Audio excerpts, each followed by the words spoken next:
So I'm Dan, And I'm Sean. and we're going to be reading the docs. We're on part two, hooks at a glance. So, starting off with the state hook, and we have an example here. This example renders a counter. When you click the button, it increments the value. So instead of reading every line of code here, I'm just going to go right down to the section where it explains it. So here, useState is a hook, and we'll talk about what this means in a moment. We call it inside a function component to add some local state to it. React will preserve this state between re-renders. UseState returns a pair, the current state value, and a function that lets you update it. You can call this function from an event handler or somewhere else. It's similar to this.setState in a class, except it doesn't merge the old and new state together. And we'll show an example comparing useState to this.useState in using the state hook. So it doesn't merge old state and new state. That's kind of weird. If you use an object as your state, like a deeply nested object, it's not going to merge. You're going to have to specify the entire thing every time. Yikes. I guess you can use that thing where you so it would be set count. If count was an object, you put you can do an inline new object, ... the previous one, and then just change the values that you want, kind of like you do in a reducer in Redux. Okay. But that seems kind of painful compared to set state. I wonder why they did that. Maybe we'll learn that later in here. Hopefully we'll find some shortcuts below. Yeah. Okay, so the only argument to use state is the initial state. In the example above, it's 0 because our counters start from 0. Mm-hmm. Note that unlike this.state, the state here doesn't have to be an object, although it can be if you want. The initial state argument is only used during the first render. Ah, that's interesting. So hooks replace classes. So everything that you can do in a class, you need to figure out what the equivalent is in a hook, right? So here, setState is replaced by useState. It's we don't need the class for that. And then the initial value getting set the first time, that's setting state in your constructor, or component will mount, one of those. I still get confused by all the Me too. lifecycle methods. Yeah. But it sounds like we're replacing lifecycle methods one by one there. So it's only fired on the first render. So it's like a constructor. Mm-hmm. And then later it's always replaced. So that's the Yeah, and we'll touch on this more further down in the document, but the state hooks and the effect hooks both replace multiple bits of functionality. Mm-hmm. Yeah. So we've got an example here where we're declaring multiple state variables, and you can use the state hook more than once in a single component. And again, I'm just not going to read through all that code. We can see it on the screen. Yeah, so that's interesting. So then you have to, there's a decision here, it seems where do you make one state object, or do you separate out each of your values into separate use states? Mm-hmm. I wonder if we'll learn what the right answer to that is. Maybe it's case by case. It's depends on exactly what you're doing. Because here they actually have this to-dos thing is actually an array of objects. I imagine it has to do a lot with separating your state concerns into different areas. Oh, okay. Logically, right? You can do it if you need to, but you don't have to, sort of thing. The array destructuring syntax lets us give different names to the state variables we declared by calling useState. These names aren't a part of the useState API. Instead, React assumes that if you call useState many times, you do it in the same order during every render. We'll come back to why this works and when this is useful later. Okay. I'm interested in why that's useful. I did cheat and read ahead, so okay. I know a little. But what is a hook? Hooks are functions that let you hook into React state and lifecycle features from function components. Hooks don't work inside classes. They let you use React without classes. We don't recommend rewriting your existing components overnight, but you can start using hooks on the new ones if you'd like. React provides a few built-in hooks like useState. You can also create your own hooks to reuse stateful behavior between different components. We'll look at the built-in hooks. We'll look at the built-in hooks first. That's really that's the part where it's you can make your own hooks that do whatever crazy stuff you want. This feels like a massive Pandora's box of all these different hooks. Isn't there a website that's daily hooks or something? Yeah, this is it. Usehooks.com. If you want to look at a new one, and you can even get an email about different hooks that people are making around the web, and it shows little examples and stuff. probably less that you're going to use these hooks and more that you can learn what other people are doing with hooks to make their own custom hooks. But there's also effect hook. You've likely performed data fetching, subscriptions, or manually changing the DOM from React components before. We call these operations side effects, or effects for short, because they can affect other components and can't be done during rendering. The effect hook useEffect adds the ability to perform side effects from a function component. It serves the same purpose as component did mount, component did update, and component will unmount in React classes, but unified into a single API. We'll show examples comparing useEffect to these methods in using the effect hook. And for this component, for example, this component sets the document title after React updates the DOM. And we can see that they start the state with 0, and we have a function that will change the title for every time that we click on our button below with its onClick callback. The first thing I thought of when they said side effects is like you need to make an AJAX call or like do some data fetching or something like that to like update something unrelated to the current path that you're on. So I think they just picked this one because it shows a simple DOM update with just a few lines of code. When you call useEffect, you're telling React to run your effect function after flushing changes to the DOM. Effects are declared inside the component, so they have access to its props and state. By default, React runs the effects after every render, including the first render. And we'll talk more about how this compares to class lifecycles in using the effect hook. Effects may also optionally specify how to clean up after them by returning a function. For example, this component uses an effect to subscribe to a friend's online status and cleans it up by unsubscribing from it. Got it. So they're replacing, so they're pretty clear about this. They're replacing did mount, did update, and the unmount, or will unmount, right? So they're like setting stuff up and then like cleaning it up after. Yeah, this actually makes a lot of sense. So you return the cleanup function from useEffect? Yeah, the unsubscribe. That's actually a kind of an interesting API. So that's kind of hurting my head a little bit. So if you're just trying to affect something, you just pass a function and it runs that every time anything updates, including the first round. But if you want to clean something up, you return from that function? So does it return every time you have an update? You know what I mean? It does appear that way to me. Maybe they did that because when you're unmounting, that's when you want to collect those calls. So you want to call your useEffect and take that return and use it when you're unmounting. And so I would just expect it to be like a second parameter to useEffect. That's like, here's the one that you use when you're updating, and here's the second parameter is the one you use to like unmount. But this is kind of strange. Maybe we'll learn more about that later. I agree now that you bring that up, that it kind of does make sense to just split the two apart, but maybe they, like you said, maybe there's a good reason. There must be reasons. I know there are like hundreds of people figuring this stuff out. There must be reasons. Scrolling down a little bit, in this example, React would unsubscribe from our chat API when the component unmounts, as well as before rerunning the effect due to subsequent render.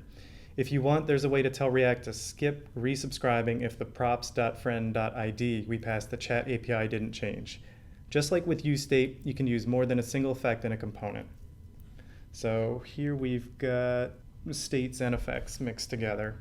Although it's saying use more than a single effect. Is this different? Oh, so they're doing one effect is the title, and then the other effect is the subscribe thing. So it's just combining the two. Oh. And then You can do much. Hooks let you organize side effects in a component by what pieces are related, such as adding and removing a subscription, rather than forcing a split based on lifecycle methods. Yeah, that's nice. Because then you could actually pull that effect into a separate file, import it, and just like not have to worry about any of this mixing of logic of different concerns. That seems pretty neat. As long as it is a React file. Because we've got rules of hooks. Hooks are JavaScript functions, but they impose two additional rules. Only call hooks at the top level. Don't call hooks inside loops, conditions, or nested functions. And this goes back up above where they were talking about the order of operations being the same every time. And that's why one of the reasons why you wouldn't do it inside of a loop, for instance. Got it. And only call hooks from React functions. Don't call hooks from regular JavaScript functions. There's just one other valid place to call hooks, your own custom hooks. We'll learn about them in a moment. I see. So if you did want to pull this into its own thing, you would make your own hook, probably, or put it into its own React function component. Yes. And that's actually what I meant before when I said React file. Yeah. Got it. Okay. And we provide a linter plugin to enforce these rules automatically. Thank you. We understand these rules might seem limiting or confusing at first, but they are essential to making hooks work well. Cool. One of my favorite things to do to learn just good JavaScript versus mediocre or strange JavaScript is to read ESLint rules. Because somebody thought this was a really good idea to make this rule, and you want to find out why and read through, and the ESLint documentation is really good. So nice. I imagine this is a similar thing. We're not going to click it because that's a distraction. But scrolling down a little bit to building your own hooks. Sometimes we want to reuse some stateful logic between components. Traditionally, there are two popular solutions to this problem: higher order components and render props. Custom hooks let you do this, but without adding more components to your tree.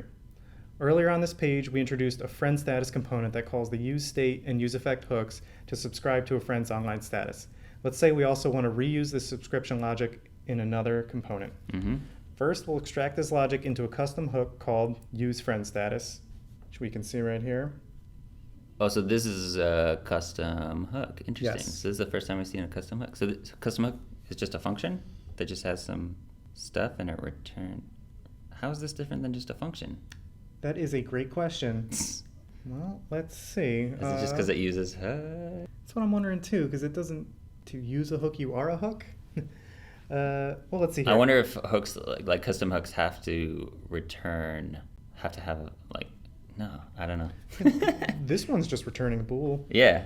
All right, whatever. Well, yeah, so it takes friend ID as an argument and returns whether our friend is online, and now we can use it from both components. Oh, they're two different components. One's doing the loading thing and one is printing the name. Got Yes. it. Okay. And both are getting the is online status. Oh, okay. So this is a good example of are they logged in or not? Every component needs to know that for auth reasons or whatever. So let's move it into a hook, and then that state is encapsulated. The API call is encapsulated, and then you can just import it everywhere and use it. Yeah, I love this encapsulation. I love the separation of the display logic between the friend and the LI, and just the simple text there for if it's loading online, offline. Yeah. That's a cool example. It's nice and easy to read, and because it's called use friend status, you can say that is a hook, right? Anything with use is, I guess, by just convention, not by any other reason, but probably we just want to name things that are hooks use. So that's doing something, and it could potentially be doing network calls or something, and you kind of know about that. Yeah. I like it. And because you can't have that in a loop, is that then there are less performance concerns, I guess? I don't know. Although the loop doesn't seem like a performance thing and more of just it would just mess up React. Yes, because the order being possibly different between renders. Right. So the state of these components is completely independent. Hooks are a way to reuse stateful logic, not state itself. In fact, each call to a hook has a completely isolated state, so you can even use the same custom hook twice in one component. Custom hooks are more of a convention than a feature. Oh, okay. Yeah. If a function's name starts with use and it calls other hooks, we say it is a custom hook. The use something naming convention is how our linter plugin is able to find bugs in the code using hooks. So it's more about the linter situation and the convention of using use. Yeah, makes a lot more sense now. But other than that, it's just a function. It's just a JavaScript function. Yeah, That's completely. Cool. You can write custom hooks that cover a wide range of use cases like form handling, animation, declarative subscriptions, timers, and probably many more we haven't considered. We're excited to see what custom hooks the React community will come up with. Mm-hmm. So what was that URL again? Usehooks.com. Thank you. Wait, something interesting there. They said that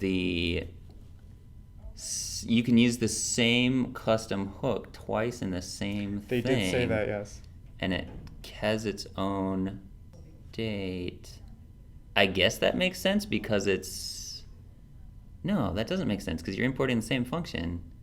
Oh, I get it. It's the way that React calls the function that matters, right? So every time you use it and it re-renders the function component, it's going to recall that same function, and they must keep track of the name and like actually call it to different instances and keep the state separate. So this is all on the React side that they're managing that. It's nothing within your hook that you have to do to manage that. It would appear that way. That's cool. And there is also a detailed explanation. You can learn more about custom hooks on a dedicated page, Building Your Own Hooks. We do have some other hooks here. There are a few less commonly used built-in hooks that you might find useful. For example, use context lets you subscribe to React context without introducing nesting. Oof, that's nice. Yeah, really. I imagine with that you still need the provider somewhere, and then you just use context in the children of the provider. I don't know if you did that. We'll encounter that later, I'm sure. So there is the use context and a really simple example here, as well as a use reducer that lets you manage local state of the complex components with a reducer. Yeah. Alternative to set state. Oh, okay. So it's like Redux style. You get your action, you get your state, and then you can have a nice testable pure reducer function that has like a switch that figures out how to update the state. Okay. So it's just like small encapsulated version of sort of Redux without the global store situation. Yeah. Interesting. Something like that. It's interesting that they recommend that for like complex state situations, because that feels like where you would reach for Redux before. And I think that there's still like probably a lot of reasons to use Redux, like the global store and the separation of the files and the single actions or actions all going through one place makes it easier to debug. But this seems like it would take some of those places where you're doing like complex updates to state. Like we were talking about before with the object, you'd probably want to throw that into some kind of reducer that's like separate and logical and nice, like instead of using useState. Okay. I imagine that might be a thing. I don't know, just throwing out ideas. Phew, that was fast. If some things didn't quite make sense or you'd like to learn more in detail, you can read the next pages starting with the state hook documentation. You can also check out the hooks API reference and the hooks FAQ. Finally, don't miss the introduction page which explains why we're adding hooks and how we'll start using them side by side with classes without rewriting our apps. They really hammer that point home. Yeah. That's good though. That's good. I think React has released stuff in the past, and they kind of they have such a large community, and they're trying to like help people adopt things the right way in a gradual way and stuff like that. So that's cool. Yeah, beautiful with the backwards compatibility, not breaking anything with these new changes. That's and great. Yeah, like you even said, we encourage you to use these, they said we do not encourage you to rewrite all of your applications overnight. Don't go and rewrite everything, because you're probably going to do it wrong the first couple times, because it's a whole mind shift. All right, cool. Well, this is a pretty short one, but we can end this one, and next video will be that next bullet point, number 3, using the state hook. That'll probably be a short one too, but awesome. All good for now. Yeah, I'm actually going to be able to use a bunch of this, I believe, because we're doing a bunch of component rewrites on my team. Nice. So, looking forward to it.